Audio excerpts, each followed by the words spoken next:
Boa tarde, pessoal. Bem-vindos ao programa Que Fundo é Esse? Hoje nós vamos falar sobre um fundo de fundos, o fundo da Mogno. Eu sou a Isabela Suleiman, analista de fundos imobiliários aqui da Genial, e hoje eu recebo o Daniel Caldeira, da Mogno. Tudo bem, Daniel? Tudo bom, Isabela? É um prazer estar aqui com você, sempre uma conversa muito boa. Vamos lá, né? Temos que... Temos que conversar, né? Tem bastante pergunta e hoje a gente tem dose dupla. O Vitor também entrou aqui com a gente para ajudar a responder todas as perguntas. Eu sei que esse é um tema super polêmico. Tudo bom, Vitor? Tudo bom, Isabela? Todos os nossos parceiros aqui da Genial e a todo mundo que está ouvindo a gente. Prazer estar aqui. Prazer. Gente, essa live eu vou começar um pouquinho diferente. Eu acho que vale aqui, antes da gente começar a falar sobre o fundo, sobre a gestora, entender um pouquinho o que está acontecendo no mercado de fundos imobiliários. O mercado está caindo mais de 3%, falando de FIX esse mês. E eu queria saber um pouquinho aqui, Daniel, Vitor, na opinião de vocês, o que tem contribuído para esse movimento de queda tão expressivo, né? Está caindo até mais do que no dia que saiu a reforma da reforma tributária. Estamos abaixo daquele ponto, né? Isso, a gente está mais baixo. O que está acontecendo? O que vocês estão vendo de motivos aí para essa queda? Olha, o IFIX está caindo feio, né? Quer dizer, 0,4, 0,5, 0,6 há 9 dias seguidos, né? Então, quer dizer, um dia de respiro. Assim, já é uma variação grande para o IFIX, sempre, e assim, então o mercado realmente está sofrendo muito. Como você falou, está caindo aí 3,5 no mês, 3,70. Já vinha até o mês passado com uma queda de mais ou menos 1% no ano, né? Então estamos chegando aí daqui a pouco nos menos 5%. E olha, na nossa visão, Isa, é muito mais uma questão de fluxo do que uma questão de fundamento, tá? O que eu quero dizer com isso? A gente vê muito mais, principalmente a pessoa física falando, puxa, eu não quero mais ter fundo imobiliário, especialmente fundos de fundos, e eu vou aqui para renda fixa, que estava pagando 2, não dá para nada, agora, quem sabe vai para os 7, vai para os 8, né? Vamos ver. Então, a gente acha que tem um movimento muito grande de venda de pessoa física, de fundos imobiliários em geral, para renda fixa, tá?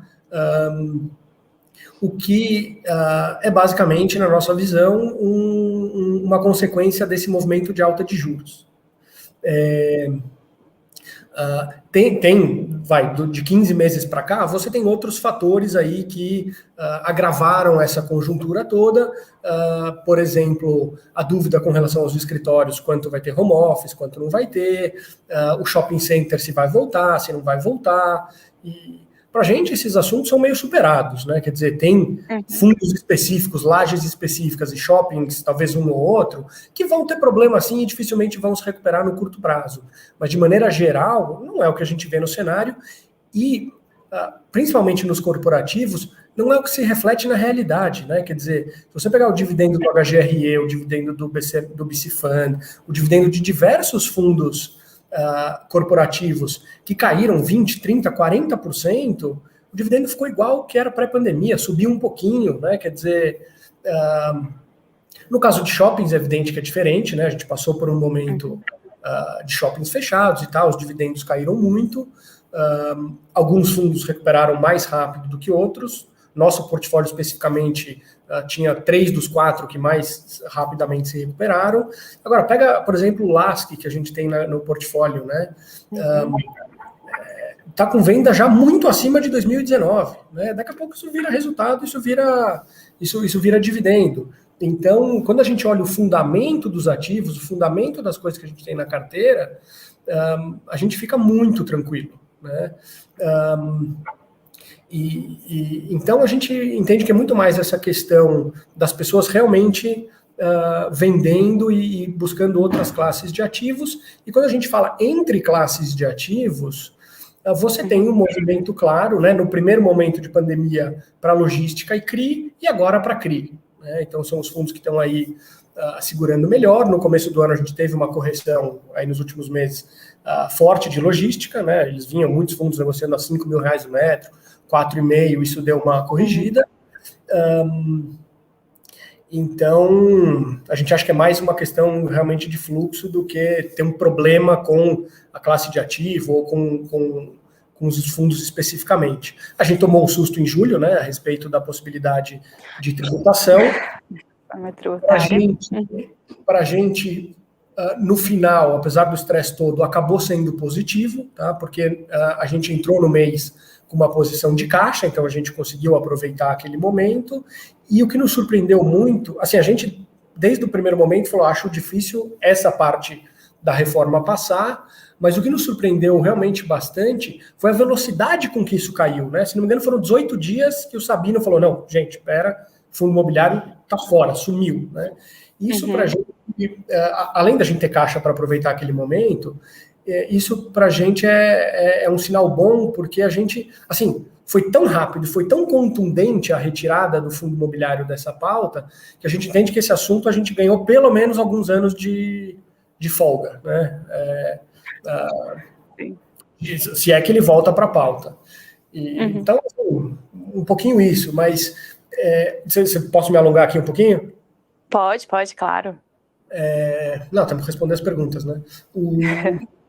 Assim, eu ouço muito, né? As pessoas falam assim, não, mas puxa, taxa de juros vai continuar subindo, ano que vem vai ter uma eleição horrorosa e tal.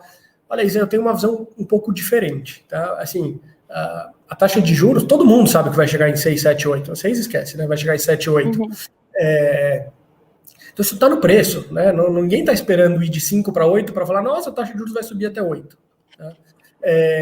Quando a gente olha alguns indicadores importantes, minério de ferro está caindo expressivamente nos últimos meses, né?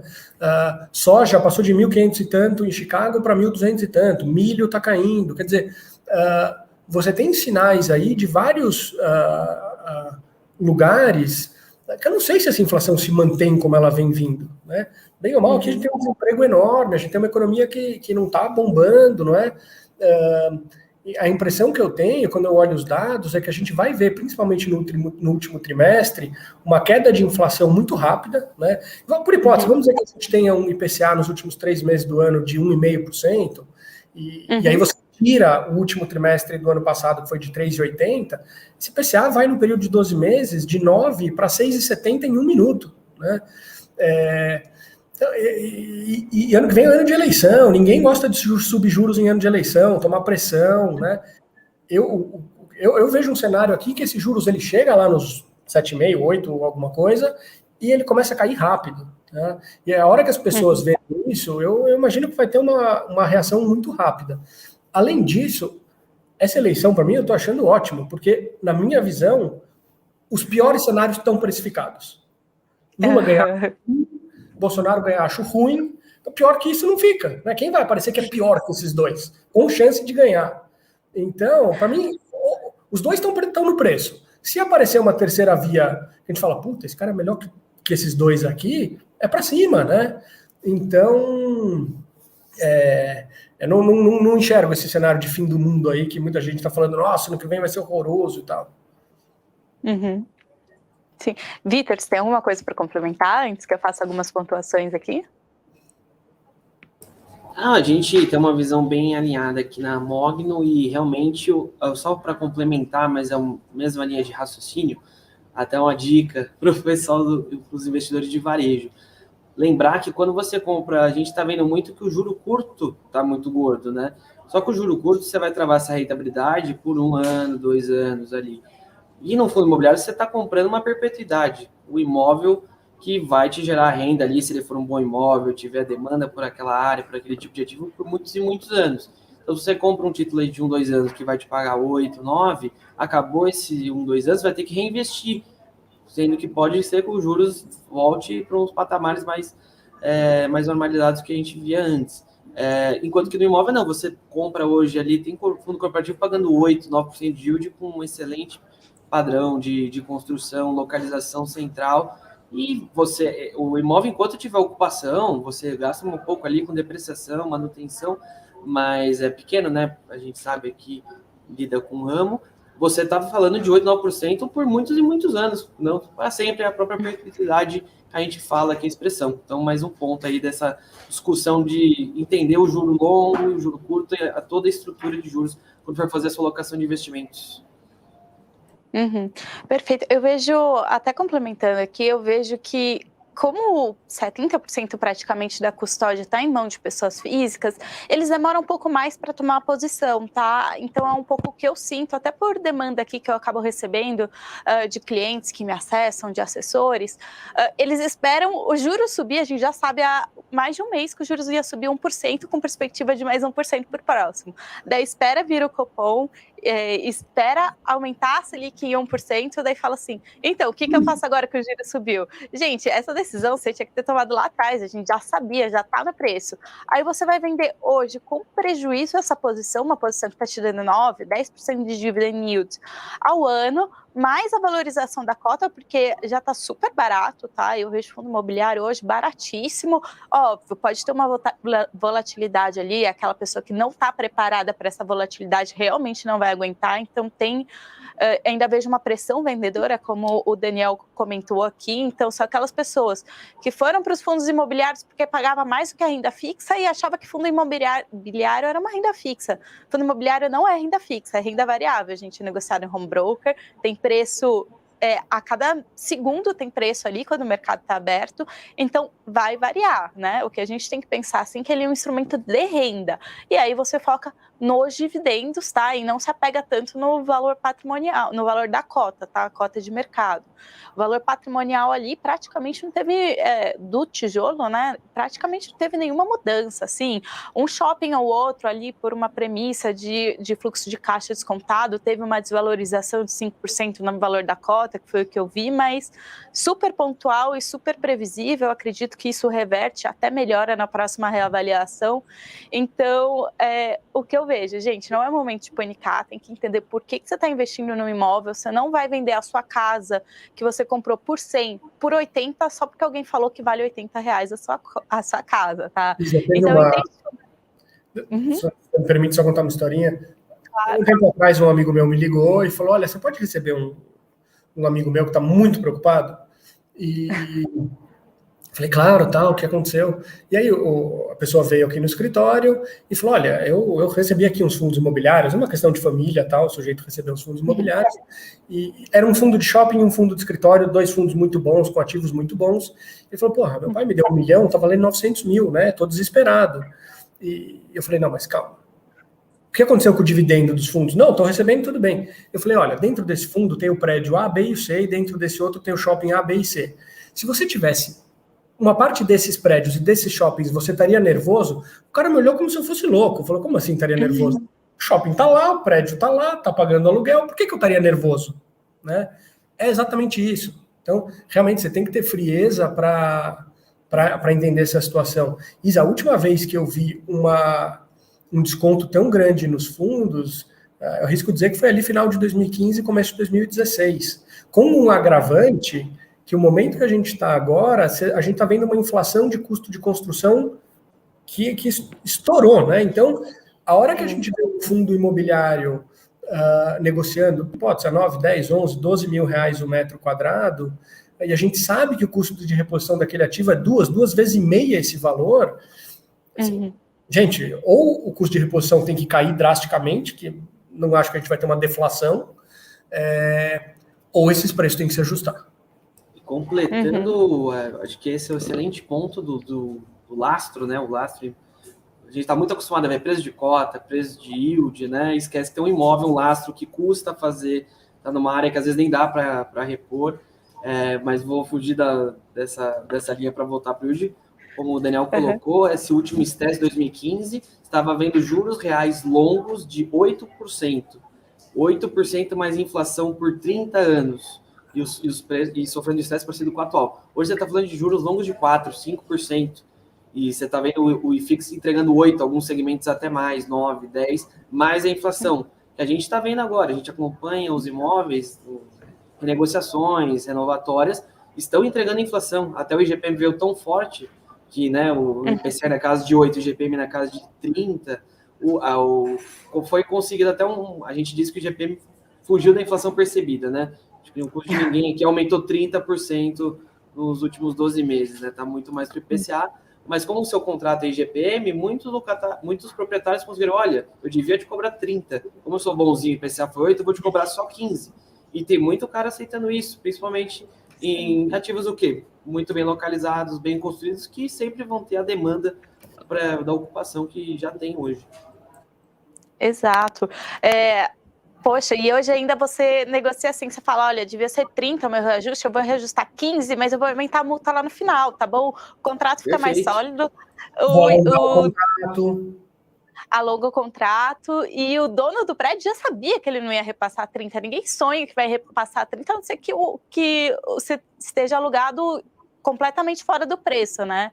Não existe de 200 passar para R$260 o metro quadrado o aluguel, assim. Acho que ninguém está preparado para isso. Se fosse a minha casa, eu acho que eu mudava de apartamento, assim. Então, ninguém colocou isso na conta. Então, a gente está num momento muito positivo, olhando para os fundamentos. Eu entendo que tem um pouco de estresse ali, às vezes, por não entender. E vou falar, gente, não deve subir em breve. Eu ainda vejo gente que... eu estou esperando, na verdade, o próximo boletim da Bolsa, que fala sobre investimentos em fundos de investimento imobiliário, né? Eu até postei, saiu ontem, salvo engano, que aumentou 34 mil investidores no último mês, só que isso é em junho, tá? Esse dado é de julho, tá? E então não tem desse mês que provavelmente muita gente deve ter saído, né? Então a gente tem que aguardar aí, a gente vai ver com defasagem de um mês, que chuto eu que deve cair esse número, tá? Tava 1.430.000, mais ou menos, deve cair um pouquinho, né? Não sei qual que é o feeling de vocês. Assim, Isa, todo mundo fala, né? Quer dizer, você deve comprar quando tem sangue na rua. Primeiro que a gente não sabe quando o sangue acaba, né? E quando o sangue é seu, é difícil, é mais difícil ainda, já não é fácil. Quando você está perdendo, pô, é pior ainda, mas assim, de um lado a gente sabe que tem o investidor pessoa física que está vendendo e está indo para renda fixa, mas tem gente que está olhando isso como oportunidade, né? Então tem também a pessoa física entrando. Teve desculpa, vou só fazer uma outra digressão antes da gente entrar no GFF. Eu para quem não sabe, eu trabalhei na Reding Grifo, né? Fui sócio da Grifo lá atrás, e a gente vendeu a Grifo para o Credit Suisse, e logo depois veio 2008, né? Aquela crise super agressiva, super profunda, e aí a gente estava conversando lá, e uma das pessoas falou, pô, mas né, não dá, a gente estava discutindo de comprar bolsa, aí alguém falou, puta, não dá para comprar bolsa porque a gente não sabe se o sistema financeiro vai acabar, o mundo vai acabar e tal, e o Luiz Tuberger estava passando atrás da gente, ele ouviu assim, ele falou, gente, acabar não acaba, chega um preço que eu compro, né? Então, assim, tem sempre alguém que está vendendo, tem alguém que está comprando. Quer dizer, tem muita gente que está vendo, eu estou falando, isso aqui está barato, né? E como a gente não sabe, por exemplo, eu tenho uma série de fundos aqui que eu tenho um grau de confiança enorme de dizer, isso aqui está muito barato, tem que subir X%. Se vai subir daqui a um mês, daqui a 3 ou daqui a 12, eu realmente não sei dizer. Mas, você me pergunta, Daniel, você fica satisfeito de comprar um portfólio, um fundo com 10, 15, 20% de desconto, que você não sabe quando esse desconto vai fechar, que te paga 8,5%, 9% ao ano líquido de imposto? Nossa, eu tô feliz demais. Eu concordo com você. Para mim, minha opinião, né? Gente, eu compro ação, posso comprar fundos imobiliários, e eu comprei algumas ações recentemente. A gente está num momento um pouco difícil também para ação. E o que eu tinha feito? Essa foi, assim, eu percebi que eu não tinha estrutura emocional para segurar, para ficar olhando a queda todo dia, né? Eu tinha colocado, eu tenho todos os fundos imobiliários em uma tela que eu fico acompanhando, e coloquei embaixo as ações que eu tinha comprado. E todo dia eu ficava vendo caindo 1%, 2%, 3%. Gente, não existe saúde emocional para você acompanhar, ver seu patrimônio ali caindo todo dia, e não querer vender, né? Eu sei que é difícil, mas é aí que você vai ganhar dinheiro efetivamente. Você comprar no low do low é praticamente impossível, né? Eu quero comprar quando eu acho que tá barato, eu vejo um upside também, sei que eu não vou acertar o preço mais alto, mas eu quero vender quando eu achar que já tá caro, que não tem mais fundamento aquele preço, né? Então a melhor coisa que eu fiz, resumindo aqui, eu tirei tudo ali da minha tela e só acompanho o fundo imobiliário, que aí eu não posso investir, então fica um pouco mais tranquilo, a gente consegue ver com uma certa frieza aqueles números, né, caindo. Daniel, eu queria pedir, só para a gente já entrar aqui um pouquinho no fundo, tem bastante pergunta no chat, queria que vocês contassem um pouquinho da história da Mogno e qual que foi a ideia para vocês fazerem o MGFF, para eu mostrar aqui os dados. Ele é um dos maiores fundos FOFs do mercado hoje em dia, né? Queria que vocês contassem um pouquinho a história para a gente. Legal. Bom, eu fui sócio da Grifo lá atrás, foi minha primeira experiência de trabalho, comecei lá perto dos anos 2000, saí em 2010, fui trabalhar com incorporação de shopping center, e a nossa venda para o Credit Suisse ela envolvia um non-compete muito grande. Então, a gente não podia competir com o Credit Suisse Reding Grifo até janeiro 15. Então, de 2010 a 2013, eu fui trabalhar com shopping center. Em 2013, a coisa estava muito esquisita, preços aqui muito caros, muito baratos lá fora. Eu me juntei com alguns outros sócios da Reding Grifo, falei, vamos vender tudo que a gente tem aqui, vamos comprar imóvel lá fora, que está muito mais barato. A gente fez umas operações muito legais na Europa e tal. E a gente falou, vamos começar um negócio novo? A gente tem mais um ano e quase 2 anos aí de não compete, vai até abrir asset, até se organizar, até isso, vai levar um tempão mesmo. Então, a gente passou aí de talvez meados de 2013 até final de 2014, organizando o que veio a ser a Mogno. E aí, quando a gente começou em 2015, a gente falou, bom, a gente vai focar em quê? Gente, o que a gente acha que tem de interessante aí para a gente? Quer dizer, vamos fazer um multimercado? Não, vou deixar meu dinheiro lá com o Luiz, não vou fazer melhor que ele mesmo. E aí a gente tinha umas oportunidades ilíquidas que a gente estruturou numa área de venture capital, tinha gestão de recursos offshore e tal, e o imobiliário para a gente era uma coisa que chamava muita atenção, por vários motivos. Primeiro porque na nossa vida de Reding Grifo, apesar da gente ter lá dentro o time do Ale Machado, André Freitas, que hoje está lá na Red fazendo um trabalho maravilhoso, o trabalho da gestão do fundo imobiliário era muito bom, mas o trabalho com o cliente era muito ruim. Ninguém ia lá no cliente private e falava assim, gente, agora está na hora de trocar o HGBS por outra coisa, porque o cenário é ruim, ou sei lá. Fazia emissão, vendia e esquece aquele negócio.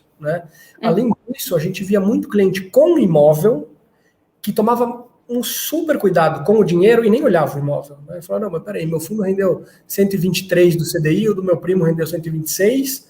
Você fala, cara, mas aquele galpão que você tem de 100 milhões lá, aquilo lá eu herdei do meu avô, nunca nem fui ver. Fala, pô, mas teu dinheiro tá todo lá, Quer dizer, então a gente via que tinha uma janela muito boa no imobiliário. Além disso, em 2015, os preços estavam muito baratos. E a gente começou a comprar fundo imobiliário para a gente, para os nossos clientes, na conta mesmo, carteira administrada. A gente não era conhecido, a gente, enfim, não... E a gente foi montando um portfólio de carteiras administradas, foi comprando. De 2015 ao final de 2017, a gente teve um track record muito bom nessas carteiras, assim, muito acima do IFIX e tal. E aí, ao longo de 2018, final de 2017, a gente procurou a XP e falou, olha, tá aqui nosso track record, auditável, tal, estão aqui os extratos, tudo. Vamos fazer um fundo de fundos? O BTG tinha um grande, a RBR tinha feito um tempo atrás, e a XP falou, legal, vamos. E aí a gente começou o fundo em abril de 2018, um mês antes da greve dos caminhoneiros. Começamos já com emoção. E em 2018, apesar de maio, junho, julho, agosto ter sido um período muito tenso, assim, bastante estresse de mercado e tal, ainda mais para um fundo novo que não tinha reserva de lucro, não tinha nada. 2018 foi um ano bom, o segundo semestre o último trimestre foi muito bom, compensou, aquele momento de maio. 2019 a gente teve um ano excepcional e a gente tinha uma visão muito positiva em 2020. A gente achava que a agenda de reformas ia continuar, que o ciclo imobiliário era positivo dali para frente, de 2018 para frente. E aí veio o Covid e a gente foi atropelado como um trem. E de lá para cá vem sendo feito um trabalho muito maior no sentido de migrar o fundo mais para renda e menos para ganho de capital, para a gente garantir um dividendo mínimo mais alto, não correr o risco que a gente corria naquele cenário mais positivo, que a gente corria tranquilo, naquele cenário mais positivo de depender de ganho de capital. Então, realmente, assim, foi um período bastante desafiador, mas a gente quando olha a nossa carteira, de novo, fica muito tranquilo, né? Quer dizer, nossa cota está aqui agora 68,27, o nosso patrimonial, o último divulgado, está em 82 e alguma coisinha, né? Quer dizer, a carteira está caindo menos que o IFIX no ano. Então, assim, e é o que a gente vê na maioria dos FOFs, tá? Olha, os FOFs até um pouquinho antes da gente começar a nossa live, a média dos 15 ou 20 FOFs que a gente acompanha aqui estão caindo no ano 18,90%. Né? As carteiras não estão caindo próximo disso. Então, é realmente um fluxo de venda muito intenso. Que não faz sentido, né? Aproveitando aqui, Deilson, você pode pôr na tela aqui as informações gerais do fundo, por favor? Então, só para passar as informações gerais, eu sei que você já falou quase tudo, mas o fundo, então, o IPO foi em abril de 2018, né? O fundo hoje tem um patrimônio líquido de 750 milhões de reais e no valor de mercado, 621. Isso dá um belíssimo desconto frente à cota patrimonial, que, na minha visão, não tem fundamento nenhum, tá? E o dividend yield em cima da cota de mercado hoje é de 9,92. Então, se você comprar o fundo hoje, você está ganhando quase 10% ao ano líquido só de dividendo, sem pensar que na valorização da cota que tá, eu sou ruim de fazer conta de cabeça, tá? Mas uns 15, 20% aí abaixo da cota patrimonial, né? Acertei a conta? Agora a gente está negociando a 17% abaixo, tá? Mas de cima para baixo é 17%, de baixo para cima deve ser 21, 22, né? Sim. E tem outra coisa que é interessante, né? Porque a gente olha todo mundo olha essa conta, né? Fala, tem ágio ou tem deságio. Agora, o que você tem que lembrar é que, assim, hoje eu compro o MGFF a 68, uma carteira que vale 82, e 82 é o preço do HGRE, negociando aqui agora está 130,40. A cota patrimonial dele é 160, então eu tenho aqui mais 20% de desconto, né? Quer dizer... Tá super descontado. Até quando eu vou... tem gente que me questiona, você vai sair de novo com o Mogno FOF, tá na minha carteira recomendada, né? Eu gosto bastante do fundo, ele tem um dividendo bem estável, aí os últimos meses vocês têm distribuído 0,55, até um 0,50 ali, alguma coisa razoável para esse período que tá um pouco mais difícil fazer ganho de capital, né? Eu sei que vocês conseguem distribuir, a gente já conversou e tudo mais, mas eu sou um pouquinho mais pessimista quando eu faço recomendação. E sempre me pergunto, por que você vai sair com fundo de fundo? Só cai. Gente, tá super barato. Quando eu vou precificar a cota patrimonial de um fundo de fundo, eu pego a cota a mercado do fundo que ele está comprando.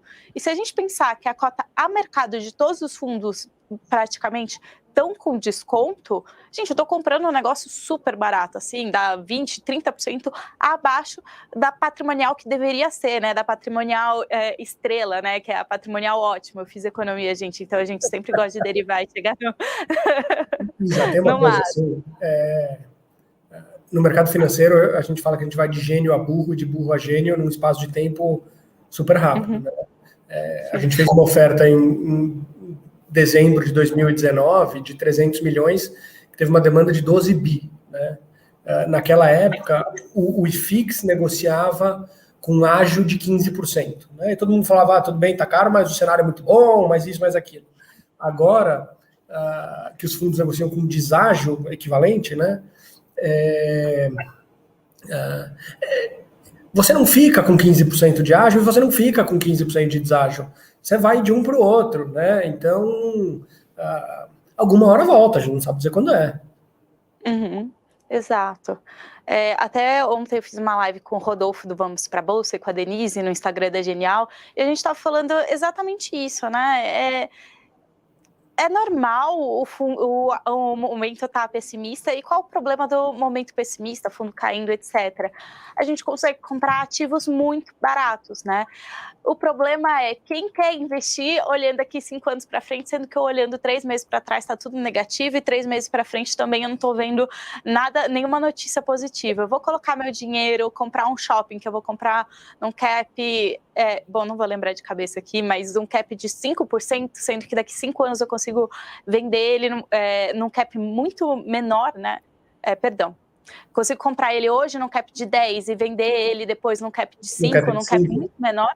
muito mais positivo, né? Quem que vai entrar agora, olhando daqui 5 anos, sabendo que vai passar aí uns 2 anos aí com o negócio ali um pouquinho de lado, né? Então, a gente está num momento que tem muitas oportunidades para você comprar, mas é difícil achar alguém disposto a investir. Então, a gente está vendo aqui que tem bem menos ofertas, né? As ofertas estão mais difíceis de sair. Não sei se vocês estão sentindo isso também, mas o meu sentimento aqui... Perdão? Secou, a quantidade de oferta despencou, né? Exato, não tem mais como fazer, ou você faz com super desconto frente a patrimonial, e aí, poxa, eu tenho que comprar o ativo super bem para eu conseguir, mesmo assim, ser benéfico para o meu cotista atual, né? Tem uns cases que fazem sentido, mas é difícil eu achar, né? Exato, para mim, esse é um sinal muito positivo. Por quê? Porque a nossa indústria é uma indústria que vem evoluindo muito rápido, né? Lembra que em 2015 a gente teve um problemão com aqueles fundos que tinham renda garantida, a renda acabou e não tinha mais dinheiro, né? Uhum. Depois, o que veio de problema ali nessa última leva de crescimento? As ofertas abaixo patrimonial, né? Tive um monte ano passado, tal, começo desse ano, e começamos a falar, pô, não dá, estamos vendo que isso aqui custa caro, não dá, não funciona. O pessoal já está tentando muito menos isso. Então, é um passo muito importante na evolução da indústria. E é uma indústria super recente, né? Fundo imobiliário, a lei foi aprovada em 93, o primeiro saiu em 99, salvo engano, e o boom mesmo veio em 2018, gente, final de 2018. Então a gente está falando aqui de 3 anos praticamente de um mercado que tomou muita forma, que teve um crescimento exponencial aí nos últimos 3 anos. Então a gente ainda está aprendendo muito, e eu vejo muita pessoa física muito mais inteirada de fundos imobiliários do que de ações, por exemplo. Eu acho até que gerou um amor por ter ali o imóvel que ele consegue ver muito maior do que tem por ações, né? Acho que tem uma coisa, Isa, e tem o mérito de vocês com as lives e com expondo os gestores, botando na frente do cotista para apanhar e tal. Eu não conheço uma indústria com nível de transparência igual ao nosso, né? Os gestores de ação estão discutindo ir lá na CVM para falar, pô, não quero abrir a minha carteira com 90 dias. Cara, a gente abre a carteira inteira todo mês de zero, né? Quer dizer, a carteira daquele dia. Então, assim, é muito transparente. É fácil para o cotista que tem interesse se inteirar e se educar do assunto. Exatamente. Isso eu vejo também, isso é o que eu falo. Antigamente eu falava muito sobre fundos multimercados, fundos de ações, e eles falavam, não, mas o que ele está investindo hoje? Eu falei, gente, hoje eu não tenho ideia. Eu sei que ele investiu 3 meses atrás, 6 meses atrás, eu posso te falar e te dar um norte, mas hoje ele não vai te falar, ele está nem aí, você não quer investir nele, o problema é seu, tem outras pessoas que vão investir, né? Isso já não acontece com fundos imobiliários, né? Principalmente FOFs. Uma coisa que eu vejo também, eu acompanho muito a posição, quem está se movimentando, quem tem posição em qual fundo, e isso eu consigo ver aqui com atrás de um mês praticamente, né? Que é o tempo aí de divulgação. Então isso para a gente é ótimo, até para o investidor, para saber exatamente no que ele está investindo, né?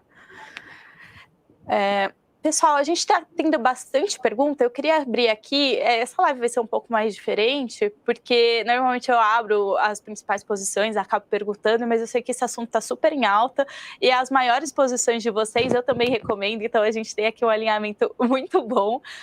Até CPTS, que hoje é a maior posição de vocês, é minha recomendação também na carteira recomendada. Então eu vou abrir aqui para perguntas da plateia, que o chat está bombando. Para a gente ir respondendo. Tinha uma pergunta do Carlos aqui, falando que o fundo tem um expressivo valor em caixa. Se vocês podem aumentar a distribuição dos dividendos, não pode ajudar a valorização das cotas? Ele quer saber se vocês aumentarem os dividendos, distribuindo caixa, se não ajudaria a cota a não cair tanto. Carlos, né? Isso. Bom, desculpa, Carlos. O fundo imobiliário ele é obrigado a distribuir 95% do lucro, caixa, tá? Ou seja, o que a gente recebe de dividendos, menos custos, mais ganho de capital, menos perda de capital, isso aí eu tenho que distribuir 95%. Tá? O que eu tenho de caixa, né? Por exemplo, vendi uma posição, tive um ganho de 10 centavos e recebi meus 10 reais de volta. Tá? Esses 10 reais a gente pode sim distribuir, mas isso não... Tecnicamente, isso não seria um dividendo, isso seria uma amortização, tá? E assim, o que é um cenário razoável para a gente distribuir? É um cenário que a gente olha o mercado e fala, olha, não tenho nada para comprar, está tudo muito caro, vou devolver o dinheiro porque realmente não vou conseguir rentabilizar os recursos. Hoje é a situação oposta, né? Quer dizer, a gente vê fundos tão baratos que a gente quer comprar esses fundos. E, às vezes, assim, a indústria é muito transparente e tal, mas a gente tem que seguir uma série de regras da CVM, que é muito rígida com esse assunto, e às vezes, assim, a posição que vai no relatório é a posição daquele dia de fechamento do mês, né? E no mês anterior, a gente tinha feito um monte de block trades, nosso caixa bateu ali nos 8 e pouco por cento, e a gente logo alocou isso, principalmente depois daquele estresse de tributação. Então, foi muito pontual essa posição de caixa aí mais expressiva. Uhum. Até complementar um pouquinho, amortizar o fundo, né, que é distribuir o caixa, efetivamente não é benéfico, né?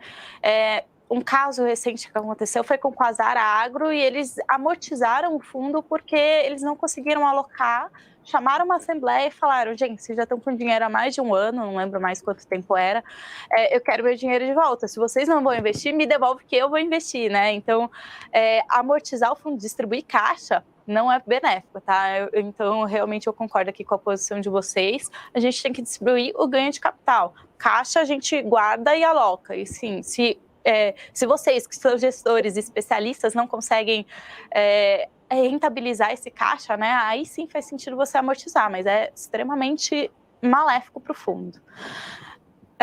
Tem uma pergunta do Luiz Eduardo aqui. Ele colocou hoje de manhã essa pergunta. Ele está falando que o MGFF está com deságio muito maior do que os pares, né? E que o fundo só está caindo. Queria que você explicasse um pouco o que está acontecendo. Eu sei que é uma pergunta que é um pouco... Olha, a resposta vai ser um pouco... Não, como diz o Luiz, quem ganha, ganha, quem perde, explica. Né? Uhum. Olha, depende aí do que você considera como pares, tá? Então, de novo, eu atualizei a tabela aqui até antes da nossa live para não ter que ficar aqui mexendo, mas assim, até hoje, antes da nossa live, o MGFF estava caindo no ano 20,20%, tá? O RBR Alpha estava caindo 22,5%, o MOR estava caindo 22,40%, o CAFOF caindo 20,55%, evidente, você tem aqui o HFOF, por exemplo, que está caindo 14%, o HGFF caindo 18%, né? Agora está sendo mais massacrado aqui, mas caindo 18%, BCFF caindo 21%. Então, assim, a gente não está caindo mais que os pares, a gente está caindo bem em linha.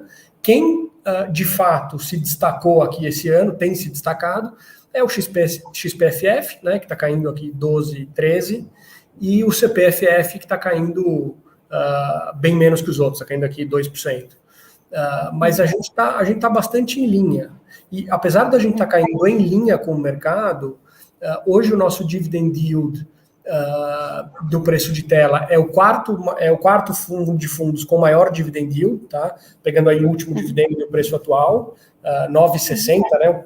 A variação de tela aqui, mas muito próximo do que você apresentou aí nas informações.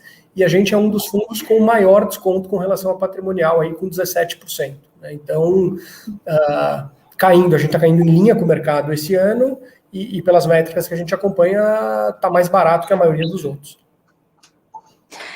O que pode ter acontecido, que talvez ele não tenha explicado direito, é que vocês caíram bastante esse último mês, mas assim, gente, 12 dias versus um ano inteiro, né? A gente não pode olhar um dia e falar, poxa, o fundo caiu 5, hoje os pares caíram 2. De novo, no mês a gente está caindo 9,31 e a média dos FOFs está caindo 6,5. Né? Então, beleza, estamos caindo mais no mês, sim.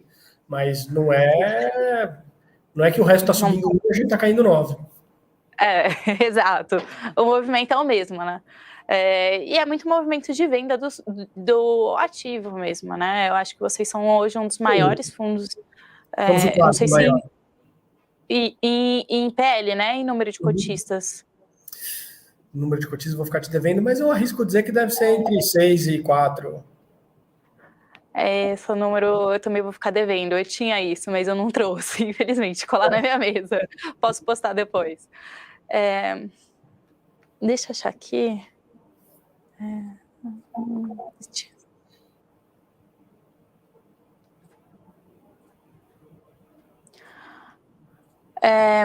O Edson fala, a cota em 68. Basear o dividend yield nessa situação não reflete quem já está no fundo há mais tempo. Não é hora de cortar um pouco na carne também, que seria diminuir a taxa de gestão? Qual que é a opinião de vocês sobre essa redução da taxa de gestão quando a cota a mercado está caindo? Ótima pergunta. Tem uma questão conceitual aqui que é muito importante e que vale para a gente como gestor e que vale para todo mundo aqui que está nos assistindo como investidor. O preço que a gente comprou o ativo, ele tem implicações contábeis, especialmente para um fundo de fundos que tem regra de ganho de capital e perda e tal, mas o preço que você comprou é indiferente, tá? O dividend yield, se você comprou a cota a R$100, a R$300 ou a R$20, ele não existe mais, tá? Por quê? Porque hoje você tem a opção de comprar ou vender a cota a R$ 68,37. Então, quando você opta por não vender o fundo, você está comprando ele, né? Quer dizer, você está tomando a decisão consciente de não vendê-lo no preço de R$ 68,37. Portanto, esse é o yield que vale para você. Hoje o teu dinheiro ele está sendo remunerado nesse yield, você pode vender o fundo nesse preço e alocar em outro fundo que vai te dar um yield X. Né? Aquele yield, quando a gente entrou, ele não influencia mais. E a gente tem muito cliente, a gente ouve essa situação com muita frequência, Isa, e não é fundo imobiliário, é cliente de tudo aqui, né? Que o sujeito fala assim, não vou vender esse fundo imobiliário, não vou vender essa ação, eu não vou vender esse fundo, porque eu estou perdendo dinheiro. Gente, se eu estou perdendo dinheiro num negócio e eu acho que ele vai continuar caindo, eu não quero perder o resto do dinheiro. Você tem que vender e comprar outra coisa, né? Se eu estou perdendo dinheiro, se eu estou ganhando dinheiro numa coisa, eu falo, eu vou segurar essa posição porque eu estou ganhando. Gente, se eu acho que ela vai cair a partir daí, também tem que vender, né? O que importa é a perspectiva do ativo para frente, né? Se o MGFF é 68, eu acho que vai subir, eu deveria comprar. Se eu acho que vai cair, eu deveria vender, independente do preço que eu paguei. Né? Porque se você deixar de tomar uma decisão, porque eu paguei um preço lá X, e daí continua caindo mais, é pior para você. Né? Então tem que olhar para frente. Com relação à taxa, a realidade é que isso acontece, né? Porque a gente é remunerado sobre o valor de mercado. Né? Então, o valor de mercado do MGFF, que hoje está em 650 milhões, chegou a ser 1 bilhão. Né? Então, a gente recebia a taxa em cima de 1 bilhão, hoje a gente recebe taxa em cima de 650 milhões. Então, esse ajuste ele acontece minuto a minuto aqui, quer dizer, fechamento do dia, né? Mas ele acontece automaticamente. Hoje a nossa receita do MGFF é 35% menor do que já foi. Perfeito. E até vale pensar que é mudar um pouquinho o pensamento, né? Poxa, eu não tenho que aumentar o dividend yield para compensar o preço que eu comprei. Por exemplo, tem alguns fundos que eu não vou citar nomes porque estão em oferta, mas que eu falo categoricamente que está caro. Beleza, em cima da cota de mercado está dando dividend yield de 10, mas você está pagando R$20 a mais do que valeria comprar efetivamente. Vale a pena? Você vai continuar remunerando isso? Não, sabe? Vai cair e você está comprando uma cota muito cara. O que eu tenho que pensar aqui? Quanto que eu estou abrindo mão? Se eu vender o MGFF hoje, eu estou abrindo mão de 10% de dividend yield líquido de imposto de renda ao ano. O que eu vou achar que vai me dar alguma coisa igual ou maior do que isso? Isso sem pensar aqui na perspectiva de valorização da cota. Obviamente, se você tem uma perspectiva que a cota vai cair ainda mais, aí, poxa, esses 10% eu acho que ainda vai cair mais 3%. Beleza, vai dar aí uma conta de padeiro, 7% que eu vou ganhar no final. Poxa, será que eu acho alguma coisa que vai me pagar mais do que 7%, com menos risco? Ok, então faz sentido eu vender. Se não, gente, não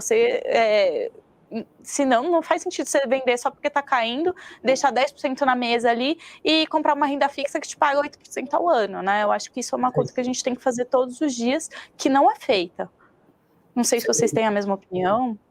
Não, sem dúvida. Só tem uma questão aqui a acrescentar, né? Eu diria que assim, independente se vai subir, se vai cair, se é isso ou aquilo, o investidor tem que estar confortável, né? Então, assim, aproveita. O fundo imobiliário a gente é muito transparente. Né? Se está comprando uma ação ou um multimercado, você não sabe se tem desconto, não tem desconto. Aqui você tem informação, você sabe, né? Dá para ver se está barato. Então, voltando ao exemplo do sujeito lá que ganhou os fundos imobiliários, estava preocupado se tivesse o prédio não estaria. Olha a carteira do MGFF, olha a carteira do teu fundo. Se aquilo lá, eu olho a carteira do MGFE e falo para você PTS, pô, o Caio faz uma mega gestão, carteira ótima, tá pagando um ótimo dividendo, BC Fund, acabou de alocar 8 mil metros no Eldorado Business Tower, inadimplência próxima de zero, a vacância diminuindo, dá muito conforto, né? Sim, eu concordo, eu acho. Gente, eu recomendo porque eu fico super confortável. Eu sei que eu tô pagando super barato e é um negócio, assim, que para mim é no-brainer, né? Os fundos que tem na carteira eu gosto, então eu realmente analiso o que além de, obviamente, conversar com o Caldeira, entender o que ele tá vendo, ver se eu concordo com as opiniões dele, se faz sentido com a minha visão, né? Com as minhas análises. Tá todo dia aqui no WhatsApp. Todo dia ali a gente tá trocando ideia no WhatsApp, Instagram também, aí manda foto, manda post. Todo dia a gente fica conversando assim para entender um pouco se a visão tá igual. Às vezes a gente tem divergência e é normal. Mas assim, eu recomendo uma pessoa que tem uma visão igual a minha. Se eu estiver errado, ok, eu assumo. Melhor do que eu acreditar que a visão da outra pessoa é melhor do que a minha, né? Eu acho que esse é um pouquinho o papel aqui meu como analista. Então, gente, me sinto confortável, acho que tá super barato. Eu sei que tem muita gente aí incomodada com a queda, mas é renda variável. Exato. A gente tá super incomodado com a queda. Meu pai tá me ligando, quer saber o que tá acontecendo com o preço da cota, né? Almoço de Dia dos Pais, você sabe como é que foi, né? Imagino. Mas, de novo, né? O preço da cota incomoda? É óbvio que incomoda. Eu não gosto de ter comprado também lá em cima e tá vendo o meu saldo onde ele tá agora. Mas o lastro tá lá, o dividendo tá lá, a receita tá lá, né? Quer dizer, eu entendo que é um movimento de mercado e que vai e que volta. Então, isso que é importante deixar claro. Perfeito. Deixa eu responder aqui a pergunta do Matheus. Ele está perguntando se essa live é toda semana, eu chamo o gestor. Sim, é sim toda semana, tá? O horário só, eu vou já dar uma antecipada aqui para vocês, a gente está vendo de mudar, tá? Ainda não tem nada escrito em pedra, mas tem algumas pessoas falando que o horário das 4 da tarde é difícil de participar e não consegue responder as perguntas, então a gente está tentando agendar um horário um pouco mais no final do dia, tá? E a gente fica de olho na tela, né? A gente fica aqui olhando, fica um pouco complicado. Mas a gente pode mudar o dia, mas toda semana eu chamo um gestor diferente, é essa a ideia do programa, tá? Até para explicar um pouco a tese, entender o que está por trás. Tem uma pergunta legal aqui do Flávio, ele está perguntando se a queda está relacionada com a evolução do Selic, que eu acho que a gente já respondeu, né? Falando da concorrência com a renda fixa, mas o que eu gostei aqui é quais são as nossas perspectivas para 2022, né? Se a gente acha ainda que vai ter esse movimento forte, se os fundos ainda vão continuar caindo, qual que é a visão de vocês? Flávio, né? Flávio, ótima pergunta. Eu tenho uma visão muito diferente do que eu tenho ouvido aí de 2022, né? A opinião que eu ouço em todo canto é 2022 vai ser um desastre, porque vai ser uma eleição complicada, taxa de juros alta. Eu acho que não é por aí, tá? Na minha visão, o que acontece? Roberto Campos, ele para mim, ele errou no 2, tá? Ele foi demais, demorou para começar a subir, agora está pagando a conta, né? Tá tendo que subir muito rápido. Quem sou eu para criticar o Roberto Campos? Mas, enfim. Agora está subindo muito rápido. A impressão que eu tenho é que ele está acelerando para conseguir parar rápido e poder diminuir os juros ano que vem. Ninguém gosta de juros altos em ano de eleição, né? Vai tomar pressão do Bolsonaro, vai tomar pressão de todo lado para diminuir, independente ou não independente. De novo, acho que eu estou vendo já sinais, seja em minério de ferro, seja em soja, seja em milho, mesmo com frio aqui, isso aí já acabou, né? Preço de commodities caindo, uma série de indicadores. Eu não acredito que a inflação vá ficar onde está até o final do ano, então vai ter espaço para o Roberto Campos diminuir os juros, né, o Banco Central, começando aí talvez no começo do ano que vem. E a eleição sempre é confuso, né? Quer dizer, sempre é um desgaste, mas na minha visão, os dois piores cenários já estão aí, né? Você tem que escolher entre Lula, que eu acho horroroso, e Bolsonaro, que eu acho horroroso. Então, eu não vejo surgir uma terceira via viável que seja pior que os dois, né? Quer dizer, então, para mim, se for Lula, tem que estar no preço, se for Bolsonaro, está no preço. Se aparecer alguém aí, seja Eduardo Leite, seja Dória, seja Caiado, quer dizer, qualquer coisa, é muito melhor que os dois que a gente tem hoje. Então, para mim, essa eleição ela tem um risco de upside, né? Não um risco de downside. Não acho que o Tiririca vai aparecer como uma opção viável e vai ganhar, né? Para dar um exemplo qualquer. Então, eu acho que o ano que vem tem potencial de ser um ano muito bom, né? Estamos falando aí do ano que vem, talvez, de um crescimento de 2%, né? Esse ano, estamos falando de um crescimento menor. São Paulo, esse ano, e no fundo a gente fala de PIB de Brasil, mas para o mercado imobiliário é muito importante a dinâmica da cidade, né? Quer dizer, eu estou comprando escritório em São Paulo, galpão em São Paulo, shopping em São Paulo, com todo respeito, se qualquer cidade aí, qualquer outra capital de qualquer estado está indo bem ou mal, influencia pouco, né? O PIB de São Paulo esse ano deve bater 7%, né? Quer dizer, é um negócio estrondoso, depois de não cair ano passado. Então, eu acho que tem potencial para ser um bom ano e surpreender todo mundo. Eu concordo, até passando aqui no ponto de eleição que você falou, a gente está fazendo a pesquisa eleitoral, a gente até discutiu isso, né, Caldeira?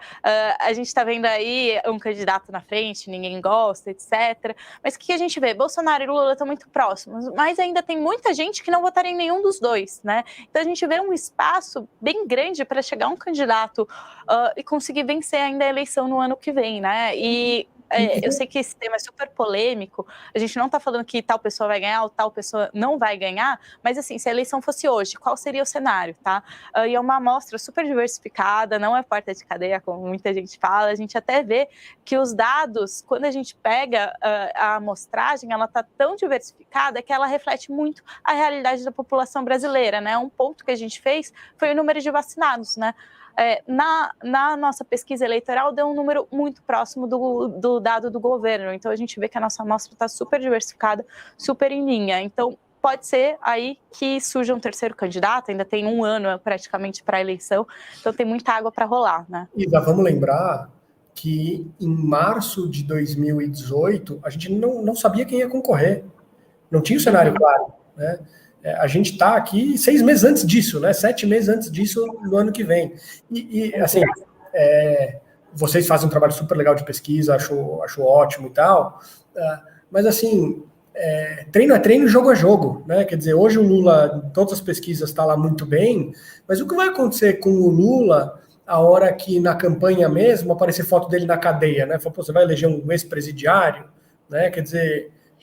E o Bolsonaro também vai ter muita coisa para bater nele, tem muita coisa diferente.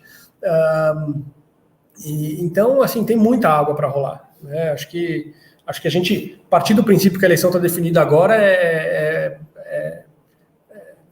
não está. Vou fazer uma última pergunta aqui, só para a gente não estourar muito tempo, prometo, Deilson. Deixa eu só achar aqui. Do Mikezão, deve ser assim. Qual será a provável estratégia do fundo num horizonte de 2 a 3 meses? Manter os dividendos atuais, numa visão conservadora, não entendi muito por que seria conservadora, mas ok, ou procurar movimentos que tratam oportunidades? A gente não pode aqui, pela CVM, dizer, vou pagar um dividendo desse ou daquele, a gente já pode até dar um guidance no relatório, mas enfim... A nossa estratégia tem sido, nos últimos meses aí, ou talvez no último ano, e misturando os dois, tá? Então, assim, a gente vem aumentando a renda, aproveitando oportunidades de mais curto prazo para conseguir complementar essa renda mínima enquanto o fundo sobe, tá? Enquanto o dividendo... o que a gente recebe de dividendo menos custos vai subindo, né? A nossa renda passiva, vamos dizer assim. Então, é importante ter esse equilíbrio, tá? Para a gente conseguir ir subindo essa renda recorrente, mas aproveitando oportunidades de curto prazo para complementar com ganho de capital essa distribuição. Por isso que é importante a gente sempre ter um caixa que a gente consegue comprar alguma coisa que caiu, entrar numa oferta que tem um deságio e alguma coisa assim. Eu vou até falar um pouquinho o que eu vejo, não sei se é a posição do seu fundo específico, Caldeira, mas hoje em dia está um pouco difícil fazer ganho de capital, né, nas cotas, a não ser que você tinha caixa ali quando começou a cair, conseguiu comprar bem, e por acaso o fundo valorizou nos últimos dias, mas eu acho super difícil. Então, a maioria dos fundos está um pouquinho parada assim, na posição e vivendo mais, distribuindo mais os dividendos ali de uma forma mais, vou falar assim, passiva, tá? Mas é passiva porque está distribuindo o dividendo que está ganhando e não complementando com ganho de capital, como a gente via antigamente, aqueles dividendos bem altos por causa desse ganho de capital. Acho que hoje em dia está mais difícil de fazer esse ganho especificamente, né? Não sei se a sua visão é a mesma. Não, sem dúvida, Isa, né? A gente chegou a pagar R$1,20, sei lá, quer dizer, com o mercado em alta, você conseguia fazer resultados que hoje são muito mais difíceis, mas de fato tem oportunidade, tem oferta aí com desconto, tem fundos que por algum motivo dão uma escorregada, a gente consegue beliscar, então é engraçado porque logo no começo da pandemia, né, a gente falou, putz, ó, aqui a gente garante uns 3 meses de dividendo acima do nosso recorrente, se o mercado não subir, depois a gente vai cair para o recorrente. A gente está nesse, assim, aparece uma oportunidade, a gente seguimos pagando mais que o nosso recorrente há 15 meses de pandemia, né? Então, é óbvio que é mais difícil, mas sempre aparece como oportunidade. Exato. É por isso que é importante ter a equipe grande, ter a gestão do dia a dia, fazer um bloco que aparece, às vezes é provocar um bloco, achar uma coisa com desconto. Então, isso aí agrega valor, né? Exato. E é isso que a gente acaba vendo. Eu recebi uma pergunta esses dias que eu achei super engraçado. A pessoa era um seguidor do meu Instagram, né, perguntando qual que era o fundamento de um fundo imobiliário de fundos, né? Não era o da Mogno, mas ela estava falando assim, eu tenho tal fundo, qual o fundamento para continuar segurando ele? Eu falei, gente, mas assim, como que eu vou te dar um fundamento num negócio que a posição muda sempre, né? Eu tenho que vender, você tem que entender a gestão. Você conhece o gestor? Você confia nele? Você acha ele bom? Senão, não existe o que eu vá falar de argumento que vai fazer sentido. Ele comprou Capitânia super barato, devolvendo no mês seguinte ele vendeu Capitânia. Acabou. Eu tenho que vender o fundo também. Então, a gente tem que prestar muita atenção nisso na hora de escolher um fundo imobiliário. Gente, você aloca no multimercado porque o gestor está comprado em dólar ou vendido em dólar? Não, você aloca porque você gosta do histórico, você conhece a casa, é um pouco isso. E talvez até, Isa, seja um outro lado da moeda da vantagem da transparência, né? Quer dizer, o cara fala, bom, vou operar a opção do fundo, vou operar a posição do fundo. Enfim, faz parte. Faz parte. Acho difícil de replicar, até porque tem alguns fundos, principalmente vocês não tem como replicar. Né? Quanto que dá? Dá uns 10, 15% da posição do fundo, que é irreplicável, né?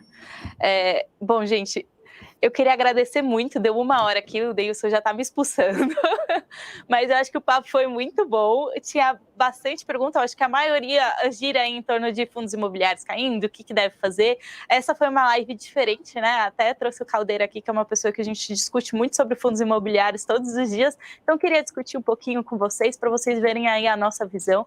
Queria agradecer muito a presença do Vitor e do Daniel aqui no programa, e vamos combinar mais vezes, acho que o papo foi super bom, até estourei aqui o horário.